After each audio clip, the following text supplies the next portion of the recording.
I want you to walk with me through a standard grocery run for a second. Yeah. Think about the last time you went to a big chain supermarket. Oh, sure. You walk through those automatic sliding doors, and what hits you? It's usually cold air, the low hum of fluorescent lights, and just, well, quiet. Right, very sterile. Exactly. You grab a metal cart, roll down these perfectly straight aisles, and everything you could possibly want is sealed inside a sterile plastic box or wrapped in cellophane. Yeah, you don't even really smell the food. You don't. You just toss it in the cart, walk up to a self-checkout kiosk, scan a barcode, bag your own stuff, and walk out into the parking lot. You can easily do a full week's worth of shopping without making eye contact or speaking a single word to another living, breathing human being. I mean, it's the ultimate triumph of modern logistics, really. We've engineered the entire process of getting our food to be as solitary, frictionless, and sanitized as physically possible. Right. You go in, you extract your calories, and you leave. Spot on. But what if we completely flip that script? Imagine swapping out that silent, sterile self-checkout for standing on a wet-tiled floor, yelling playfully over the sound of a butcher chopping pork just a few feet away. That is quite the contrast. It is. And you're trying to convince a grandmother to drop the price of her tomatoes by a few cents. Imagine getting free, highly opinionated recipe tips from the exact person who pulled those vegetables out of the dirt that morning. Oh, wow. And imagine, while you are doing all of this, occasionally having to, sidestep a live chicken. It's totally wild, isn't it? You're basically trading the sterile convenience of a barcode scanner for the pure, chaotic friction of real life. Yeah. And that friction isn't an accident, it's the entire point. Which is exactly why we are plunging headfirst into this today. We are taking a deep dive into the incredibly vibrant, sensory overload world of Chinese wet markets. It's such a fascinating topic. It really is. I've been poring over these cultural and dialogue guides that map out the inner workings of these traditional neighborhood hubs. And our mission today is to figure out a massive paradox. Okay, lay it out for us. Well, we're talking about a society that is hyper-modern. It's dominated by smartphone apps, algorithmic delivery services that can bring anything to your door in 20 minutes, and cutting-edge tech. Right, very fast-paced. So why on earth do these noisy, messy, traditional markets still serve as the absolute beating heart of residential neighborhoods? Well, to understand that, we have to actually put ourselves inside one. We need to look at the physical space. Set the scene for us. So a wet market is essentially a sprawling, semi-open-air complex packed tightly with dozens, sometimes hundreds, of independent vendor stalls. And they're called wet markets for a literal reason. Exactly. They're called wet markets literally because the floors are frequently hosed down to keep things clean, especially around the stalls selling fresh fish swimming in aerated tanks or the freshly butchered meat. Okay, that makes sense. And the crucial detail here is proximity. These aren't rural farmers markets that you drive 50 miles to visit on a quaint Sunday afternoon. Right, it's not a weekend excursion. Not at all. They are woven directly into the concrete fabric of urban residential blocks. They are right downstairs in practically every single neighborhood. And walking into one is like stepping into a completely different dimension. I mean, the contrast is jarring. Oh, absolutely. Outside, Yeah. you have towering glass skyscrapers and silent electric cars, but you step under the awning of the market, and it is an explosion of sensory details. It's loud. So loud.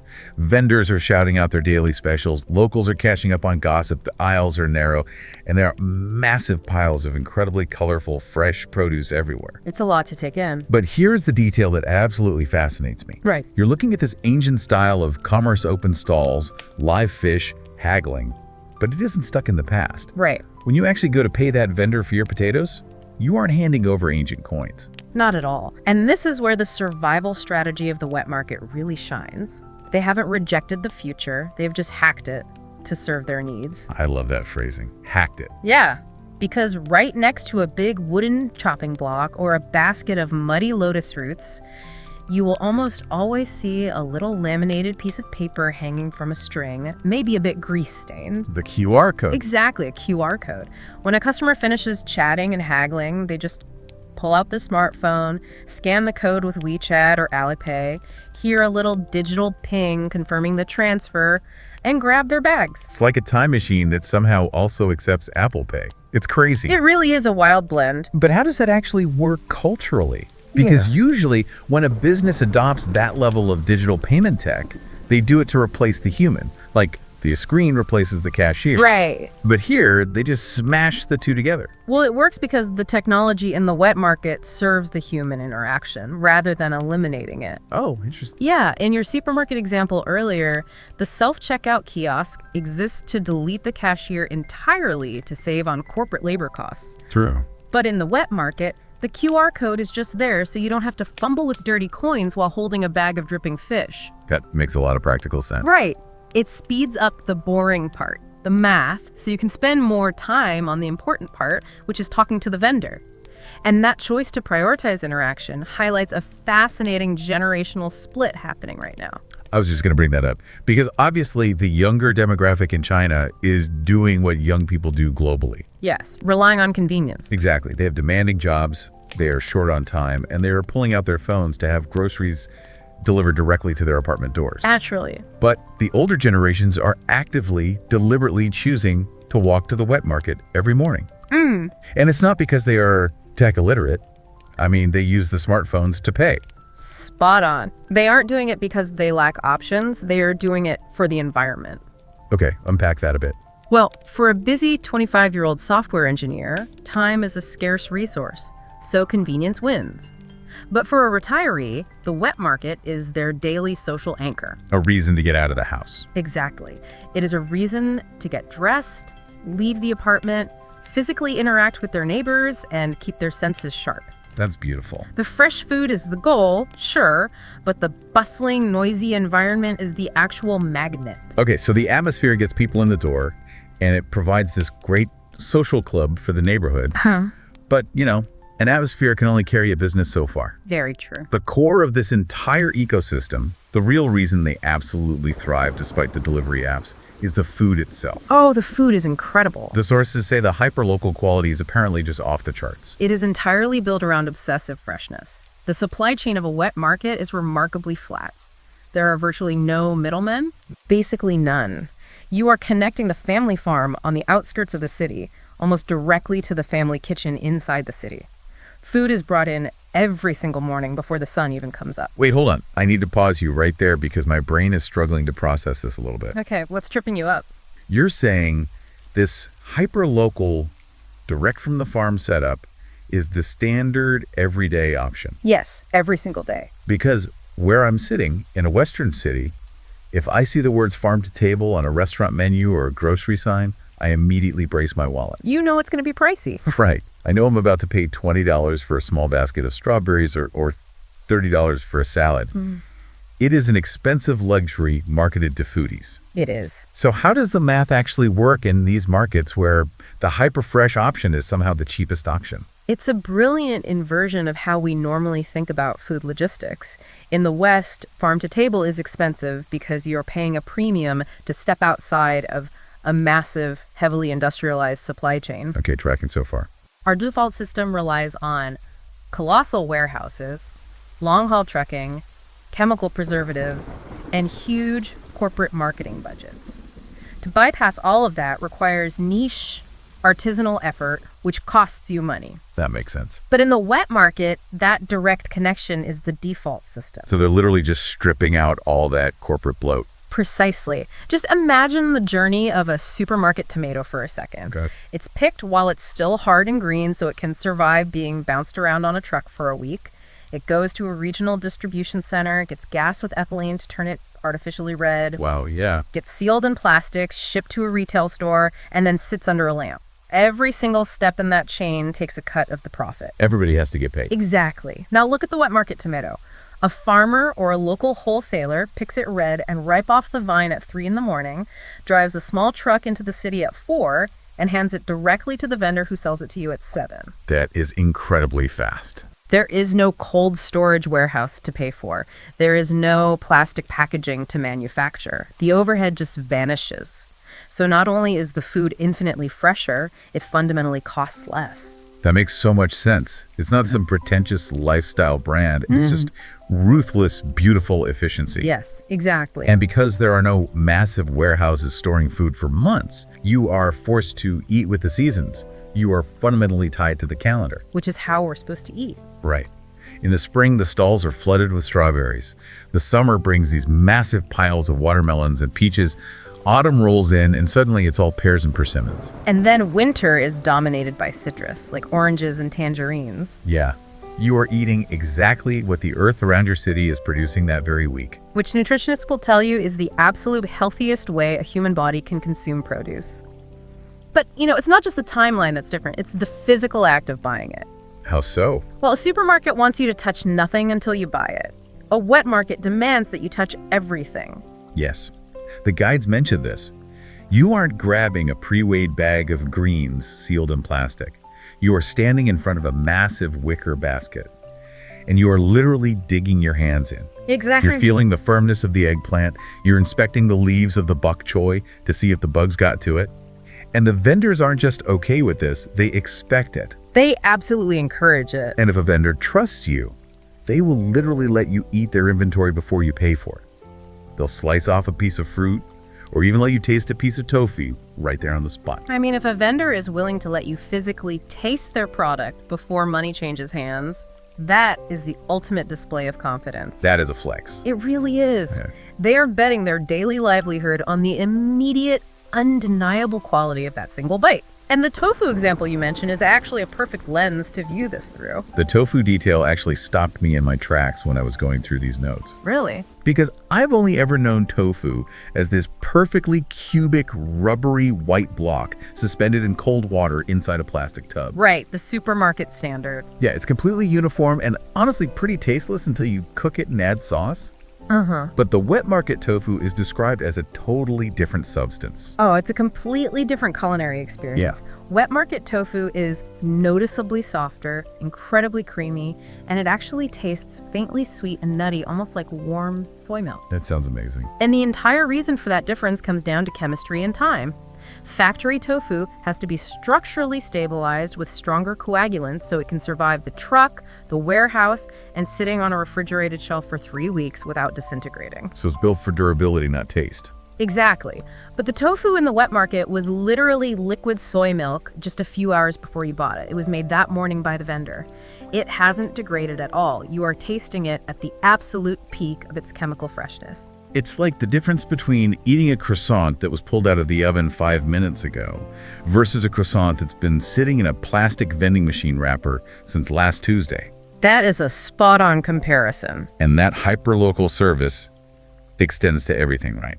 If you decide you want fresh fish for dinner, you point to a fish swimming in the tank. Yes, and the vendor nets it. And they don't just hand you a flapping plastic bag. Right there on the wet tiles, they pull out a knife, scale it, gut it, and prep it exactly how you want to cook it. Which removes the messy friction of prepping a whole fish in your tiny apartment kitchen. But it adds a layer of deeply personalized service. It really does. And this is where we pivot from logistics to the true magic of the wet market. Okay, let's go there. Because when a vendor is physically preparing your food, offering you a taste of their tofu, and looking you in the eye every morning, you are no longer just a barcode scanner to them. The sterile transaction dissolves, and a genuine social relationship forms. Which brings us to the actual social game happening between the stalls, the bargaining. Uh, This is so deeply ingrained in the culture. Let's say you walk up and the vendor tells you a pile of green beans is 5 yuan. You don't just hand over 5 yuan, you counter with 4. Right. And they might laugh and agree or meet you in the middle. To an outsider, haggling over what amounts to 10 or 20 cents sounds aggressive, or maybe even a bit petty. But it's not actually about the pennies at all, is it? Not in the slightest. Bargaining in this context is a social dance. It's an interactive game played for the sheer entertainment of the conversation. It's for fun. Exactly. When you counteroffer 4 yuan, you aren't insulting their produce. You are formally acknowledging their presence. You are engaging with them as a human being. I love that. The back and forth banter, the theatrical sighs, the smiling, it's an icebreaker. It is how you build a bridge between two strangers in a crowded city. You're playing the game. And if you play the game nicely, and you actually come back the next week and the week after that, you unlock the absolute best part of the entire wet market ecosystem. The perks. Yes, the perks of being a regular. If a vendor recognizes your face, they will start memorizing what you like. They will literally hide the best unbruised tomatoes under the counter to save them just for you. It's true VIP treatment. It is. But the greatest perk of all is the extra green onion. Oh, this is the best part. Right, you buy your main vegetables, And as they're tying up the bag, they casually toss in a handful of fresh green onions or a nice knob of ginger, completely for free. The extra green onion economy is secretly the most powerful business engine in the market. Really? How so? Well, it's a masterclass in behavioral economics and human psychology. Think about it from the vendor's perspective. A handful of scallions costs them maybe 2 cents wholesale. Right, practically nothing. But the psychological impact on the customer is monumental.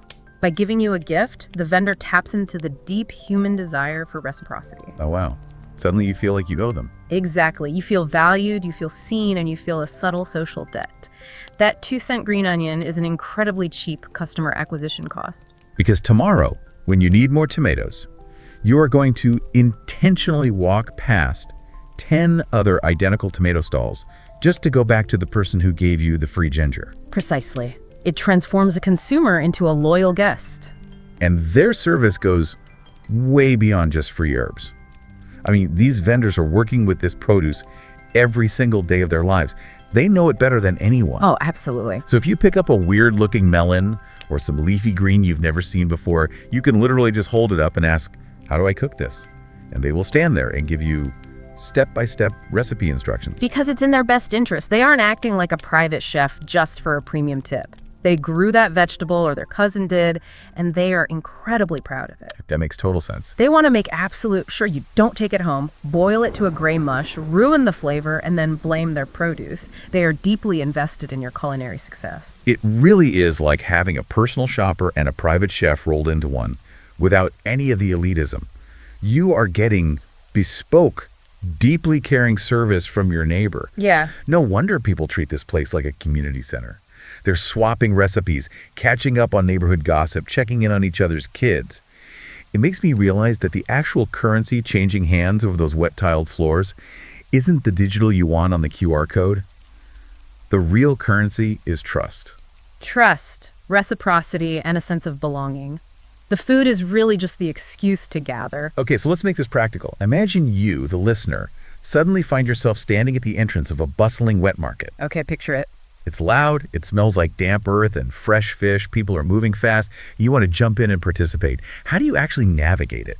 Well, the cultural guys provide a really brilliant little toolkit of phrases. Yeah, these aren't just vocabulary words. They are the social keys to unlock the whole experience. It's true. And if we look at the intent behind these phrases, it teaches us how to operate in that space.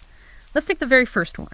You walk up to a stall, make eye contact, and the essential opener is, "How much is this?" Just a nice, simple question. Right. Let me say that clearly so everyone can catch it. How much is this? It's simple, but it signals that you are ready to engage. Right. And once they give you a price, you drop the game starter. Can you give me a discount? Exactly. Can you give me a discount? And you say it with a smile. Because you aren't accusing them of overcharging, you are officially inviting them to step onto the dance floor and play the bargaining game. Spot on. You're establishing a playful dynamic. Then comes the quality check. Is this fresh? Is this fresh? Let's emphasize that one. Yes. Is this fresh? Now, this is crucial. In a supermarket, you check the expiration date stamped on the plastic. Here, you are looking the vendor in the eye and asking them to verbally stake their personal reputation on that specific piece of fruit. It's a matter of pride. And then, once you've agreed on a price, you pull up my absolute favorite phrase, "Give you some more." Oh, yes. Give me some more. This is the bold move. This is how you confidently ask for those extra green onions or that piece of ginger. In a Western supermarket, asking a cashier to just throw in a free lemon would be insane. I'd look at you like you were crazy. They really would. Yeah. But here, it's a playful, expected part of sealing the deal. It shows you understand the culture of reciprocity. But the final phrase in this toolkit is easily the most powerful one. As you grab your bags and scan your phone, you look at them and say, "I will come back tomorrow." I will come back tomorrow. Let me just repeat that slowly. I will come back tomorrow. I love this one so much because you are essentially offering a verbal social contract to a total stranger. How does making that promise out loud instantly alter the gravity between you and the vendor? It changes the entire power dynamic. A wet market is incredibly competitive. There are dozens of stalls selling the exact same bok choy. When you say, "I will come back tomorrow," you are signaling that you aren't just a random passerby. You are offering them future financial stability. You are holding out the promise of loyalty. Wow, And by doing so, you instantly elevate your status from stranger to potential regular. The vendor is now highly incentivized to give you their absolute best price, to sneak you the unbruised fruit, and to load you up with free green onions just to ensure you actually keep your word. It's a beautiful, immediate bridge of trust. It's so simple, but it weaves you right into the fabric of the neighborhood instantly. And I think that realization brings us full circle. I agree. We started this deep dive by imagining that silent frozen aisle of a modern supermarket, clean, frictionless, but ultimately, well, empty. And now we've waded into the absolute opposite. A completely different world. We've seen a system that delivers insanely fresh food by brutally cutting out corporate middlemen and relying on local farmers. We've seen how haggling isn't about saving pennies, but about building genuine human connections. And we've seen how giving away 2 cents of ginger can build a neighborhood. There is a specific line from our research that I think distills this entire phenomenon perfectly. Oh, what is it? It simply says, supermarkets are clean and organized, but wet markets have soul. Wet markets have soul. That is so incredibly profound. The yelling, the smells, the wet boots, the laughter over a 10-cent discount. That is literally the sound and the friction of a community interacting with itself. It really is. Which leads me to a final thought I want to leave you with today. In our daily lives, we are constantly chasing maximum convenience. We want the silent, frictionless online delivery. We want the self-checkout so we don't have to take out our headphones. We all do it. But in our quest to optimize our time and avoid friction, well, what soul are we accidentally deleting from our own neighborhoods? It's a crucial question. We often treat friction as an enemy to be engineered away. But sometimes the friction of having to look someone in the eye, negotiate, and share a moment of shared humanity is the exact mortar that holds a community together. So here is a challenge for you as you go about your week. Take a hard look at your own daily routines. Where might you be able to build a green onion relationship in your own life? I love that. Where can you intentionally trade just a tiny bit of your sterile digital convenience for a messy, genuine moment of human connection? Think about it the next time you find yourself staring down a silent supermarket aisle. We will catch you on the next deep dive.